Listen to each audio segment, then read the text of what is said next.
Does we're at the Crooked Bomb Cabana today, and I've just got done talking with Jared, and now I'm here with Craig, the third of the trio, the three amigos that put on the fun homebrewer party with the great crawdad boil that you guys did.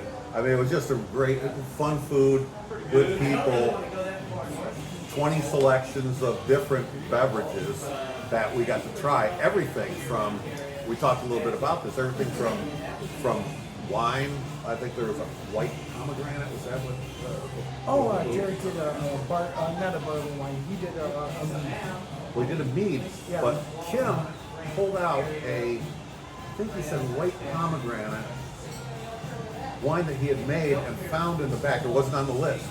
He pulled it back out, and he said it was too sweet. He stuck it away. He found it a year later, and he tasted it, and it had balanced out. It wasn't just sweet. And so I got a chance to try that, which was really good. It was balanced, and it was nice. But we had mead, kombucha, which we're going to talk about kombucha in a little bit. Sure. Just something fun because you see it everywhere now in the grocery stores. And I don't think anybody really knows what it is. They know it's healthy. They're like, well, I eat my yogurt, I have my kombucha. It's all about the gut health. It is all about the gut health. Trust me, I know about that. You're obviously doing a good job. I'm working on it. Yeah. So, but yeah, so we're going to have some fun. We're going to talk about a few different things here. The first thing I'm going to talk about with you is your history. You're a brewer, and you work for a brewery. Obviously, we're at the homebrew party, that you helped host. Right. But you're a brewer. So what got you into that? I know, it's just a small addiction to beer. Grew up in Michigan, went to Western Michigan University, and then stumbled into Bell's Brewery. Everybody knows Bell's, too, Heart of Dale. Yeah, so went into Bell's, and that was just an experience of, I don't know, the best beer as a kid growing up was Miller's Indian Draft, but there was nothing out there. And then Bell's came out, and then it opened up all this genre of beer that I didn't know existed. So that was a lot of fun. So I went to Western, so I got to experience all the beers. And so in there, I was hooked. My grandpa and I, when I was a kid, we used to make root beer together in pop. Nice. So, That's awesome. Yeah, it was awesome. So that kind of got me hooked on to doing before I even had a beer, I was making pop. So it was just a great little thing. And then, how do you do that? How's the carbonation and everything work on that? I mean, obviously, with beer, you're using yeast to eat the sugars to create the carbonation. But with pop, are you injecting it? Are you making syrup? Or well, my grandpa's sanitation may not have been up to par. But basically, you just take an extract that you buy in a little bottle that says whatever, root beer, whatever it is. You add sugar to it. You put it into a bucket, and then you put it into a bottle with the sugar. You cap it. You wait a couple of weeks, and it just self-carbonates because the yeast turns sugar into CO2 and alcohol. But okay. It does do alcohol, but it's such a small amount once you cap it that it's irrelevant. Okay. That makes sense. Right. Because I was like, it's not open fermentation. If you did open fermentation with that recipe with pop, then you would have this is not your father's root beer. Yeah, you'd have 5-6%, depending on how much sugar you add to the recipe. But yeah, so that's kind of like my progression there. I probably started brewing my own beer using malts in like 95, 96. And that basically means that all the sugar is already done for you. All you have to do is add water to it, aerate it, add yeast and ferment it, that kind of thing. It makes it a lot easier. But then you progress and you get the bug. How do I do this all from grain? How do I say this the right way?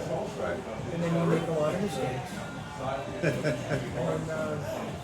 You think maybe adding a Kool-Aid packet would be good for flavoring, and it's so anyways, you just kind of experiment, you just go along, and finally at some point maybe make it adequate. But it's so, I mean, and it's such, like we were talking when I was talking with Kim, it's like part science, part art.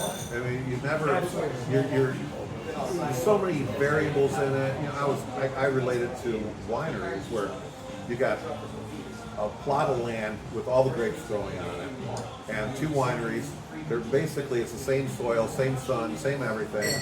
They're stripping, clean the land off, taking all the grapes, and then this wine tastes like this, and this wine tastes like that, and they're quite different from each other because of one of them's fermenting at a higher temperature, one of them stainless steel and this, or a different type of barrel, or leaving it longer, whatever the situation is. So it's the same thing with beer. You're I mean, personally, I think once I figured it out, but there's a lot of nuance. It's like, what kind of style do you want to make? I try to be as traditional as I can be, but it's kind of fun to go out there and throw in hot peppers and smoke something. Smoke the pepper. I get it. But you just kind of bring all that kind of stuff in and just kind of have fun. So on that note, the little trend, pickle beer, I need to address that real quick just to get it off my list. Get it off my list because I'm hearing about it. You may have heard about it, but tell me what the pickle beer phenomenon is all about. So my buddy Jared, that he already, he's one of the brewers also, and we were just talking. He always wanted to make a pickle because he wanted to make a pickle beer, meaning that you make a pickle beer and just do a boilermaker out of that with whiskey. I was like, oh my god, that's awesome. So I was like, let's have a competition. Let's do it. You do your recipe, I'll do my recipe. And Kim was also involved. And Kim was going to do his recipe. But Kim really wanted no part of it. Because Kim was like, he's a traditionalist. Yes. If I want a damn pickle in my beer, I'll make a beer, just put a pickle. Why am I doing all this crap? I'll just throw a pickle. It's like, whatever. So anyways, we created a recipe, and that's the recipe. The base beer is what Kim put in for his beer. Just the base. Jared did his thing, I did my thing, and I thought pickle beer should be sour. Yeah. And then I bought a bunch of pickling seasoning to throw into it because that made sense, and a bunch of dill. And threw it in and waited on it, and when it was all done, it had nothing to do with it. Because sometimes when you brew beer, you do something and you're like, oh, that didn't, but it's still good. It's just something, it wouldn't. It's different. It's like when we have the Schnebly winery up at Homestead, which makes mango wine and stuff like that. But when you make a mango wine, it doesn't necessarily taste like mango because it's like with grapes. When you take certain varieties of Chardonnay and you ferment them, they may taste like a mango, but it's from the process that, and the reason, and I tell people this all the time, the reason we drink wine from the grapes that are familiar to us, like Chardonnay, Cabernet, Sauvignon Blanc, whatever, is because when you ferment them, they make flavors that are appealing to us, like fruit flavors, herbal flavors, maybe cocoa, vanilla, stuff like that come out of the wine when you ferment it. There's a lot of other grapes, there's thousands of other grapes out there that you really only want to eat or make a jelly out of, because when you do ferment them, some of them have a characteristic, a lot of them have a characteristic that we call foxy in the business, right? And foxy does not mean sexy. Oh, I would think sexy. See, it was a nice term, but you know what it tastes like? Wet dog. So foxy means it smells like a wet animal, wet canine. So that's, and it's just because that happens when you do that. When you take that grape It doesn't work that way. It's the same thing like you were saying. Well, a lot of times you make a beer and you have all the right intentions, and you thought out the recipe, you run down the rabbit hole of what you should do, and then you do it, and you talk to your buddy, and so what kind of beer do you think this is? And they say something that it's not, but it is. Sometimes you just trip into things. So going back to the pickle beer, it turned out to be a sour pumpkin because of the allspice that's sour in. pumpkin. I like that. Yeah, it just turned into a sour pumpkin because the allspice, maybe nutmeg, cloves that are traditionally in pickling spices. Beer will always be a Pilsner. I know a lot of people talk bad about Bud Light, those things, but man, that's a really hard beer to make. They're much more difficult. A lager, from my understanding, Oh yeah, that's it's a much hard beer. more difficult to make than an ale. Yeah. So, and there's the difference between a top and bottom fermented. Can you explain that a little bit? You want to go into that for a minute? Yeah, I mean, so a top fermenting is usually its name. So for whatever reason, the little boogers want to live over here, and that's for an ale.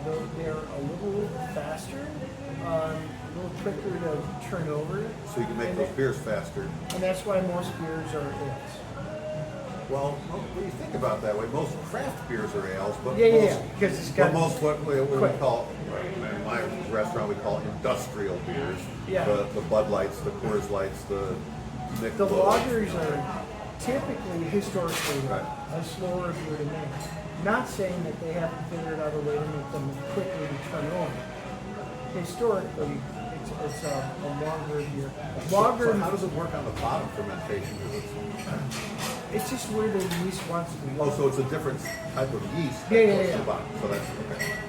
And then when that happens, So we'll go back to a steam beer. okay. 'cause And that's this when all kind of wraps yes. up to And that's what we're going to be talking about. a And that's what Kolsch we're going to be. and a steam beer. That those are kind of how it all kind of like over time they figured out how these things work. So those of you who are old like me, Anchor Steam was one of the first.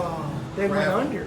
I heard about that. Yeah. And they were one of the first craft beers that I had from the United States. All right, we're back after our little break. We had to refill we've been talking and having a nice conversation, great conversation here, and we had to refill our beverages. So we're going to talk about, put on our docket for you to see, kombucha. And now kombucha is this kind of unknown. Nobody really knows what it is. They know that you're supposed to eat your yogurt, you're supposed to drink your kombucha. What's the kefir lime? I think Kefir is like a fermented milk thing. that's another. That's for another show. Yeah. Okay. That's for Sorry. another show. We're gonna do kombucha here because I have it in my fridge, and I have questions about it. But I've also heard, and the one thing we'll talk about is I've heard about alcoholic kombucha. Why does some kombucha actually have alcohol in it? How does that even happen? Why don't I get those at the store? So what do we do? I am definitely not an expert on kombucha. Okay. But with that said, it's basically all about gut health. It's more bacteria driven than it is yeast. Okay, so It's called a mother. It's like a little mushroom that drives the sugar into the tea thing that makes kombucha. Okay, so you're basically starting with a little more of a tea. What about It's definitely now? Are the fruit flavors being added afterwards, or how does that? Maybe during, maybe after. Again, I am not a kombucha expert. Well, we need to know the basics on it because I've been drinking it for years now, and I don't even know what's in it. I don't even know how it's made. It's pretty much some sort of tea, black, white, green, just some sort of tea, Okay. sugar, and then it's more so I think a living thing called a mother, or Okay. it's So like a more fungi? sort of like a bacteria. Bacteria. Okay. And then it turns that into something a little tangy. I don't know how it works, Okay. but I know that if you do it with oxygen, you're fine. You're not going to create alcohol. Okay. But if you get rid of, if you put it, if you cap it off and you make it so that there's no more oxygen for it to have, then it will turn into alcohol. So the waste actually from the bacteria will be alcohol. Like Yeah, you're but if used there's to. air, If there's air, it won't. there's air. Because I've heard of alcoholic kombucha. I could never find any when I go to the health food store. Kombucha should be like what, maybe 0.2, 0.5% alcohol. It's like near me. Done. So go through the process with me of we're making beer. So let's walk through this. So we're making beer depending on the style that you're making. You're going to figure out your grain profile.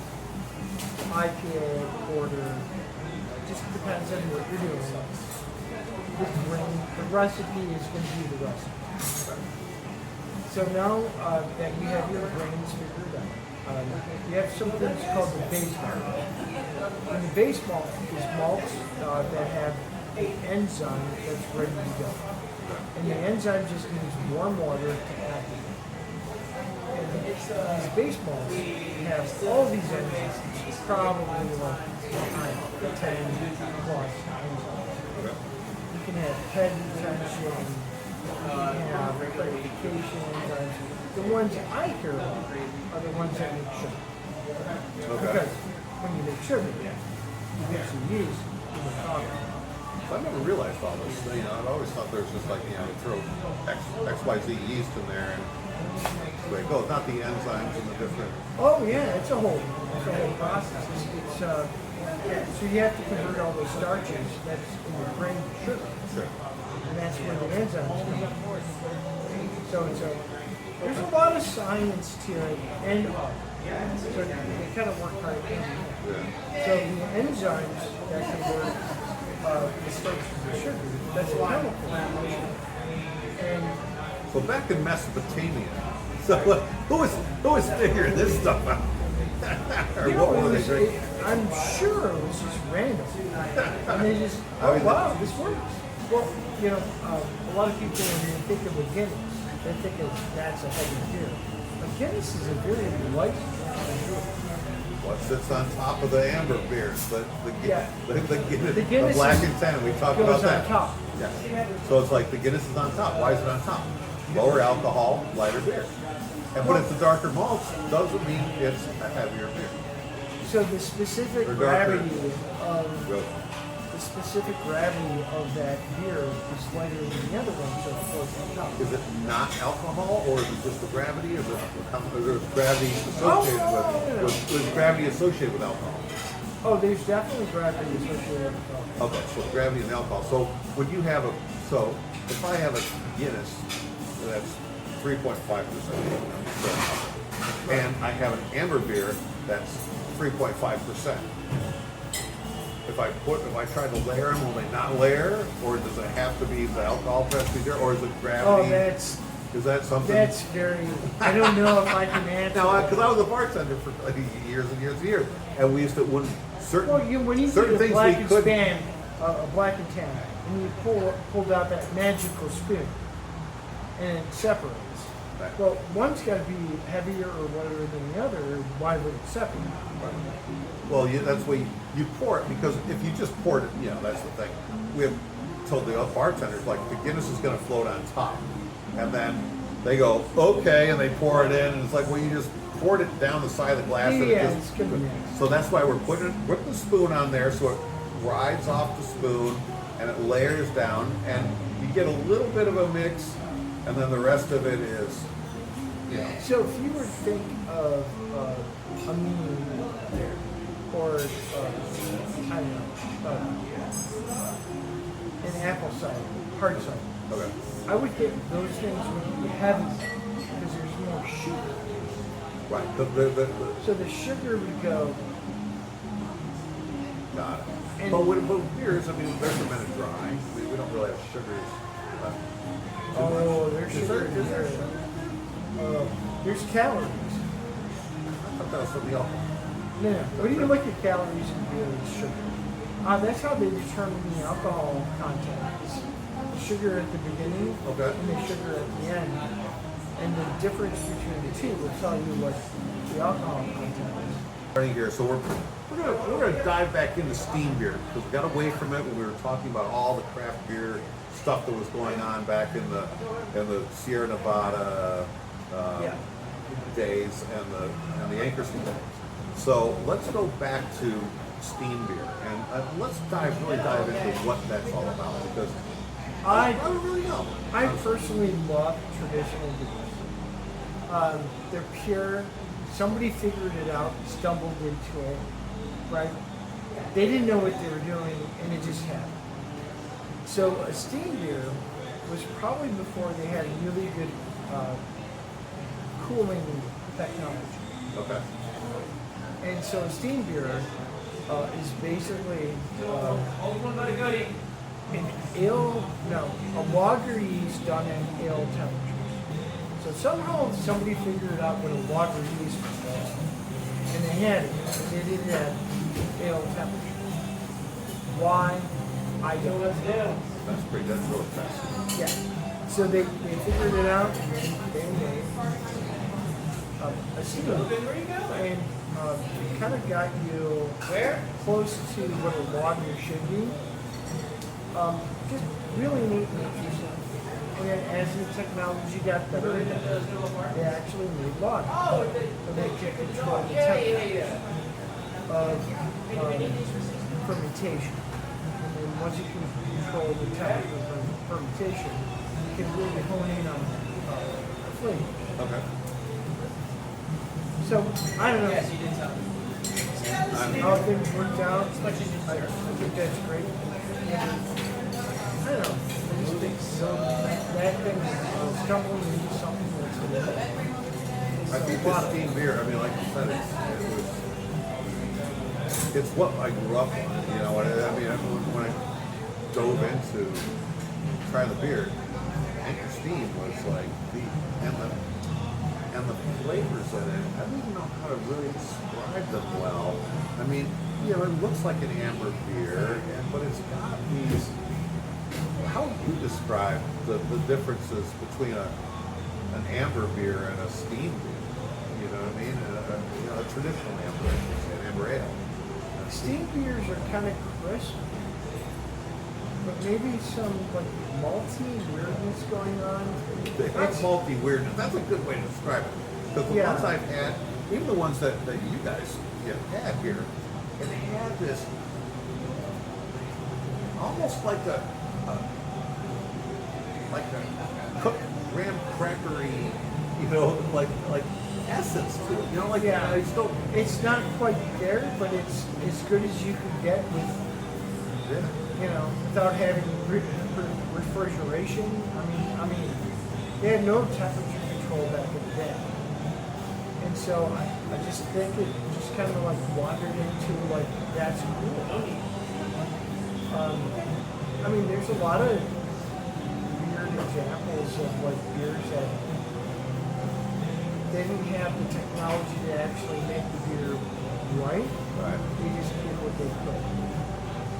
So, Thank you. I mean, Kolsch is another style of beer which I love. Kolsch. So Kolsch is the opposite direction. Kolsch is an ale yeast done at lager temperatures. Okay.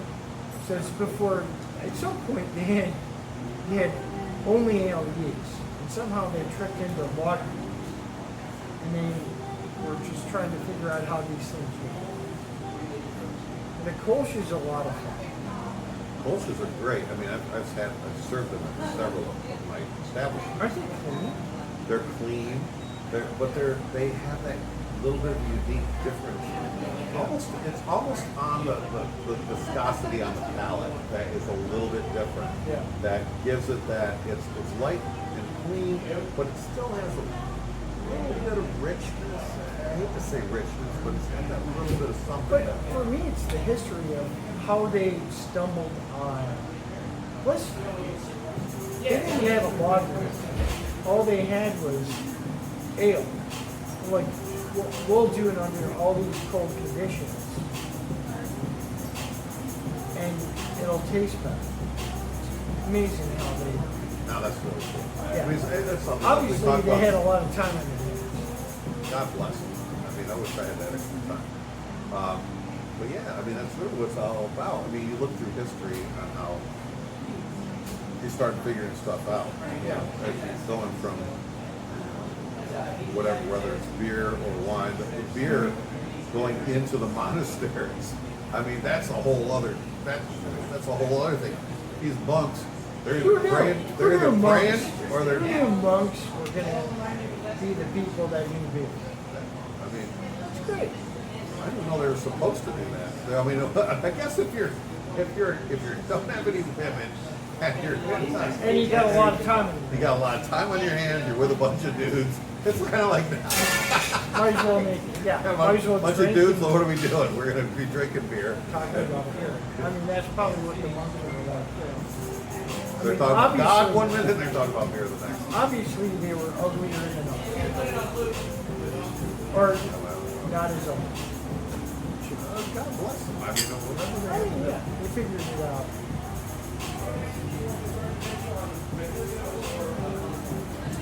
But I love traditional beers. Don't get me wrong, I like all beers.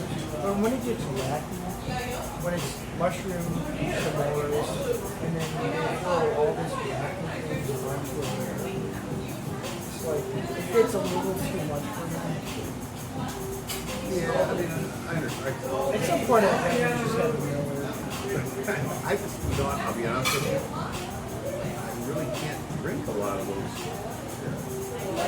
No, they're too heavy. It's too much. Some of them, they throw in so much artificial flavor that you can really. Well, there's some that are just out of control. But Yeah. even on the flip side of that, I mean, yeah, there's some that are just, why are you doing all this? Why is this all this crazy flavor that's really not blending together? Right. But then you go back to the other side, like a Miller Lite. I can drink like maybe one of those, and maybe if it's really cold. I really, I have a nice tea. I don't Yeah. know. Sometimes I'm like, you know what? I really just not what I'm excited about. You know, I mean, I do want to have some flavor. I want to enjoy stuff. Like I just had the blueberry ale here. Yeah. Really, that was fun, interesting, great. And a really good blueberry ale. The blueberry ales are, I think they're difficult to make. Let's dive into that for a minute. Let's dive into fruit beers. So, when you throw fruit into a beer, I mean, sometimes I get beers that are great and it melds very well, but other times I get them and they're either tart or they don't even taste like the fruit that they told you they put in it. You know? So I have a hard time with fruit because I love doing wax and I love putting fruit into beer. Sure. But sometimes the flavor is so delicate, the only way to get that flavor into it is using an extract. And so it's kind of, No, I understand. it's a natural flavor. They have that stuff all over the side of your ingredients bags in your store. I read them, just so you know. So I think, I really can't name the fruits that, that are natural, that work well. But let me put it this way: But afterwards, when you do put them in, whether it's a juice or a concentrate or whatever, how do you do it? How do you take this beer and decide you're going to make a blueberry ale? I mean, what? So I don't know how many blueberries you eat. I eat blueberries almost every Are morning. they delicate? Do they taste like blueberries? You know what? Some blueberries do, some blueberries don't. Right. I mean, so I You when I know go what to I'm the store, saying? You can have a when blueberry I and go go to the like store, that. I try it.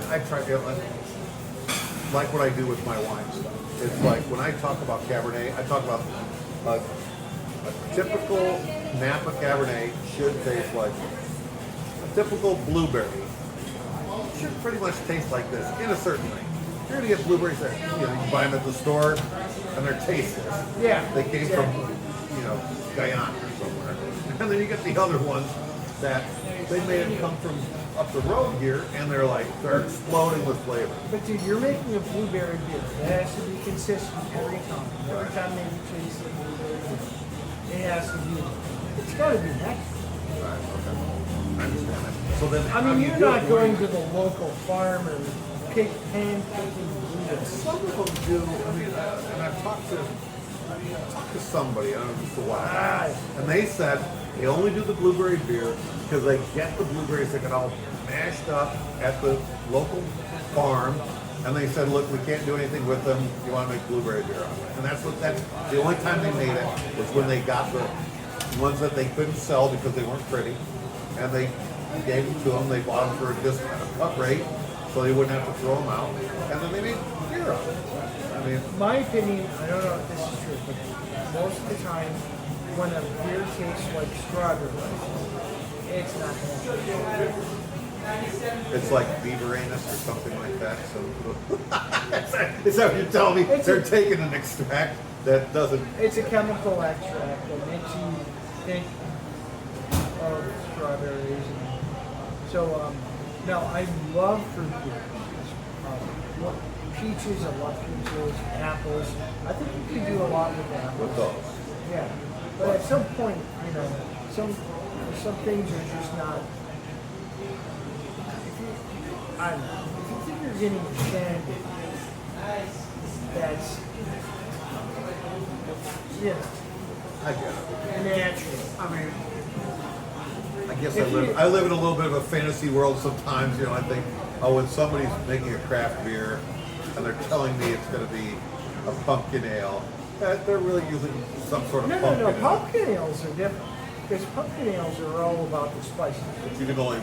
But if I'm getting a pumpkin ale in March, there ain't no pumpkins growing unless they can them and they. Oh yeah, but your cinnamon and your cardamom and all your pumpkin spices are just thrown in. A pumpkin ale using real pumpkin can happen, but pumpkin ales are more about the spices of them than they are about the pumpkin. I think a lot of them are now. I mean, when they first came out, they were pumpkiny, and there was some that I really enjoyed, and then it became more like pumpkin spice. So, have you ever had a pumpkin without any seasoning, just a pumpkin? There's no pumpkin. It tastes like squash. Yeah. It tastes like squash, which is not a pumpkin. Right. They're like It's a the little spices rich. that make It's a little rich flavor of squash. Yeah. If you cook it down. Yeah. No. You're totally right. So pumpkin ales have a velvety, a mouthfeel, viscosity, for sure. I mean, when you taste that, you're like, that's pumpkin. But when it tastes like cinnamon and clove and allspice and everything else they throw in. And it's the same thing. I mean, when you're getting into your coffee at Starbucks or wherever you're going to, that's.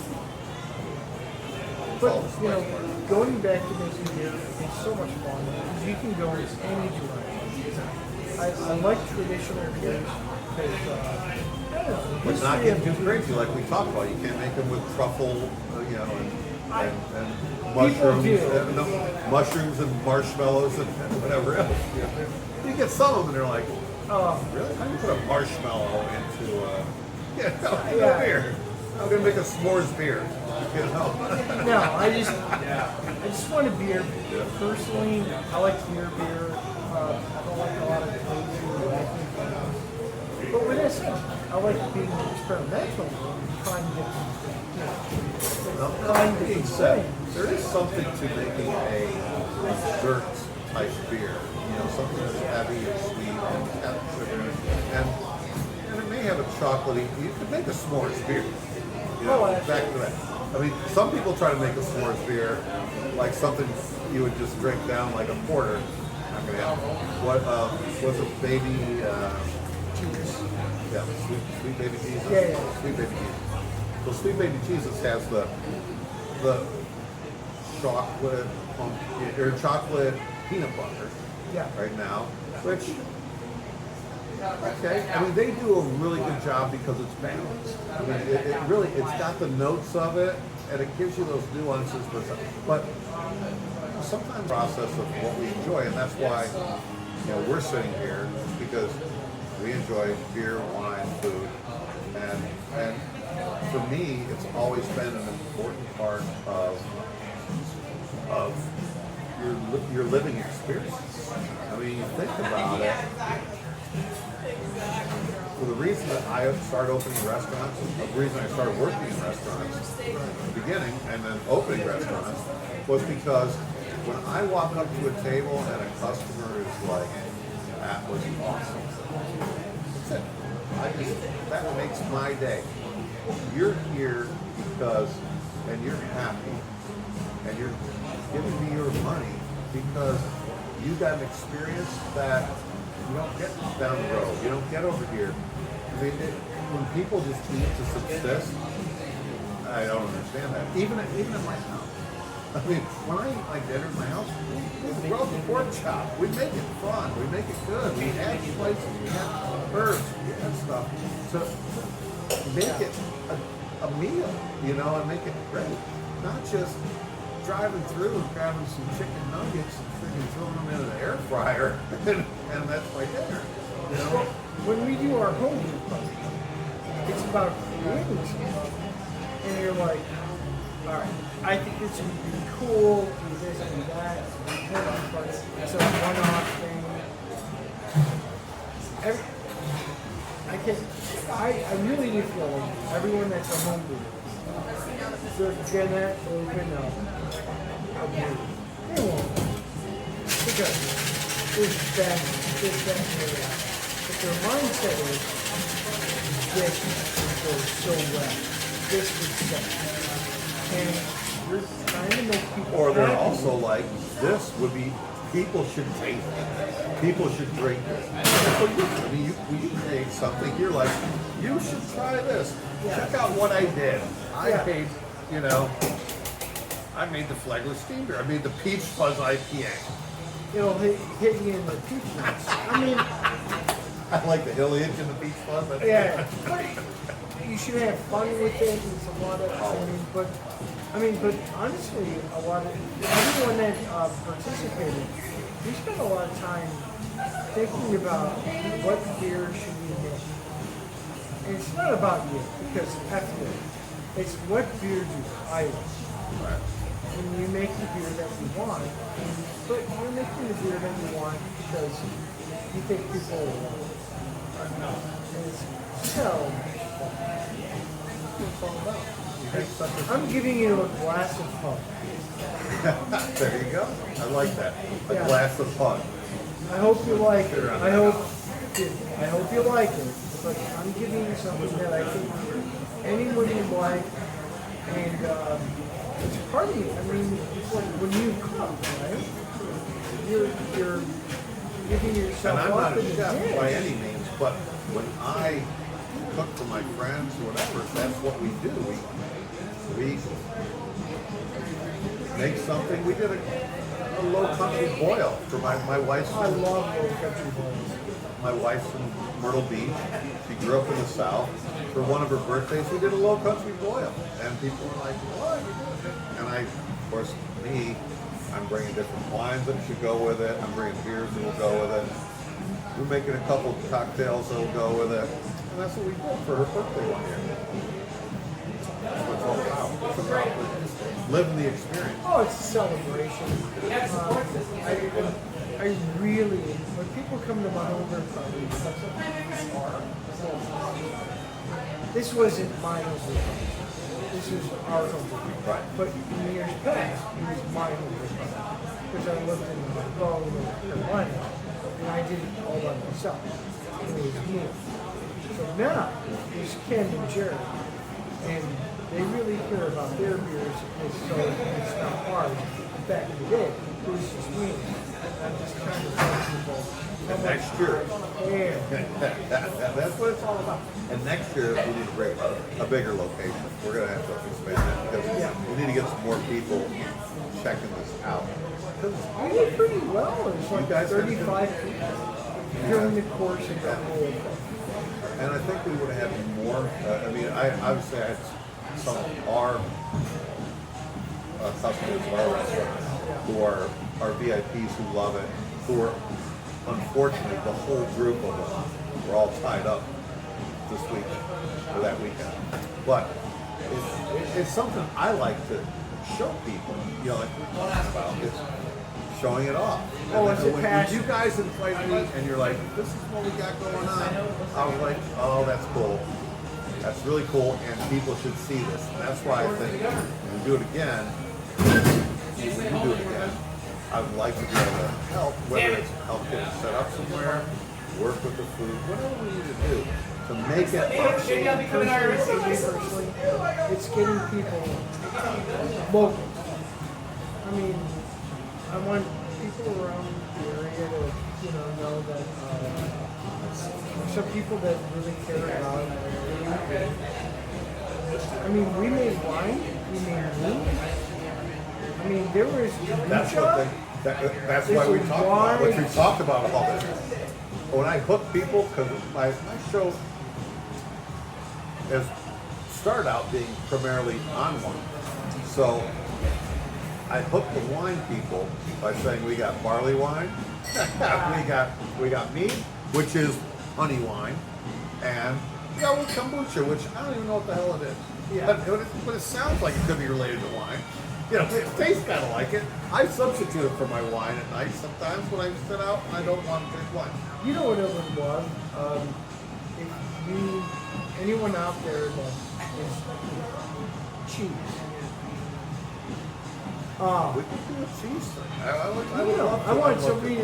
that knows cheese that can come to us, teach us how to do cheese, All right. and be part That's of going to be the. on that's on the list because we need to figure out the cheesemonger. Oh yeah, Con and If you know cheese, we're going to. I mean, I don't do cheese.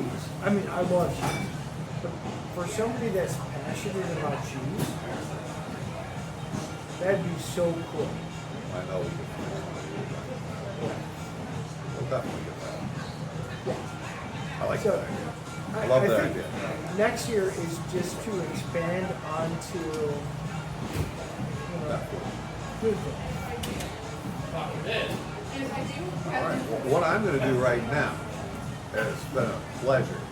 I'm going to do my little roll up comment, and I hope you guys really enjoyed our conversation. We actually, what you're getting is probably a quarter of what we talked about today because we've been having fun talking and taking breaks and doing everything else. But we're going to keep having fun with the stuff. And I want everybody to really know that if you want to learn more about it, obviously go to the AGTC website. It's agtc.info, and that's the Raise the Bar. We have two different courses in there. One is for hospitality, retail employees. If you're dealing with the general public and you want to feel more confident, you want to be able to talk to people and understand what they're looking for and help them. That's the hospitality course. If you're just an aficionado, you love beer and wine, and you just want to learn more, and you want to know when you go to a restaurant and they pull the cork and put it in front of you, what are you supposed to do with it? Then That's a good question. it is a good question, and it's answered in there. So it's just something that you can learn about, and it's about having the confidence. One of the girls who took it a couple of weeks ago, we'll be bringing her back in, Millie. We had a fun time doing one of the shows, one of the episodes, and she basically said, she goes, it's nice when you're out to dinner and you have that friend with you who knows how to talk about the wine or how to order the wine. It really is, and it's not that hard. You just have to learn what you love and understand the basics of it, and that's what the course does. And AGGC, A Great Guy Consulting .info, not com, because we're informing you, we're teaching you. It's info, not com. It's good to have friends. It is good to have friends. And that's what, go in, check it out, take it. We've made it inexpensive. We want everybody to take it. Just because our whole goal is to get everybody out there to enjoy each other, have fun like we just did. Yeah. We just spent an hour together, maybe more, and talking about this and talking about just the fun stuff. And that's what you'll do with your friends. It really is. You're going to go out, you're going to try some wine, you're going to try some beer, you're going to try some food, you're going to pair stuff together, and it just makes life experiences, which is what it's all about. It really is. So, on that note, I'd like to thank everybody for coming in. Cheers. And I'd like to thank Craig very much for joining me. Oh, it's a lot of fun. Cheers. Do it again. And we're definitely going to do it again. We'll be there doing a few other things with them. Maybe maybe a homebrew. I mean, that homebrew. We should probably do a brew thing. We're going to do a brew thing. We're going to do a brew thing, and we're going to figure out how the brewing works and do a little segment on that. So if you want to know how brewing works, for real, we'll go from there. Good or bad. Check that out. Cheers. So, but just fun. Cheers.